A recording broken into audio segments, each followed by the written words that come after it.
السلام عليكم ورحمة الله. دلوقتي ده يعتبر يعني في مواقع أجنبية. مفيش غير روسيا كانت منزلة عرض عن الروزنبرج اللي هي الروزن 2000 مكنة اللحام اللي بتشتغل بالحس الحراري. وده يعتبر أول فيديو عربي في مصر اتعمل على ماكينة اللحام روزنبرج. فدلوقتي أنا هبدأ بلحام بنظام الحث الحراري. دي ماسورتين هشبطهم في بعض، ادخلهم في بعض زي كده.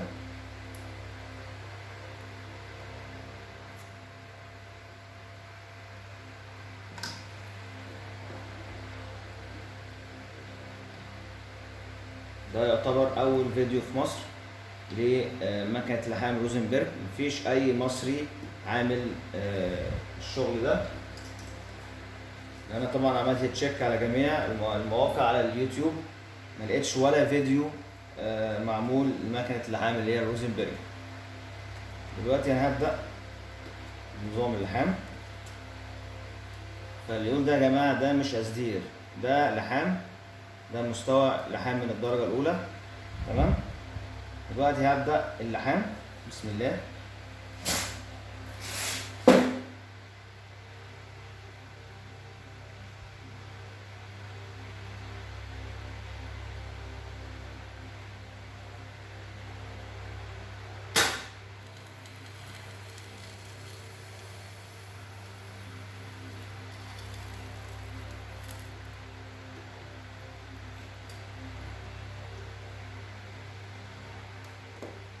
كده تم اللحام. كده الفض ده نجاح عملية اللحام في ثواني.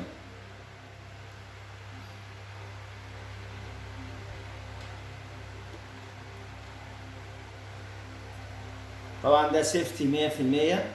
زي ما انتم شفتوا احنا ما كملناش 3 ثواني. تاني حاجة مفيش كربون، مفيش وهج، مفيش نار، مفيش اي حاجة. تاني حاجة امان. تاني حاجة انا لو عملت المكنة كده مش هتشتغل معايا، انها سيفتي. ده يعتبر اول فيديو في مصر باللغة العربية معمول لمكنة لحام روزنبرج بعد الموقع اللي في روسيا. ان ده في موقع في روسيا معمول. انا اعتبر اول واحد في مصر عامل عرض شو لماكينة اللحام روزنبرج. وطبعا اهو اتمنى ان الفيديو يعجبكم، وشكرا لمشاهدة الفيديو.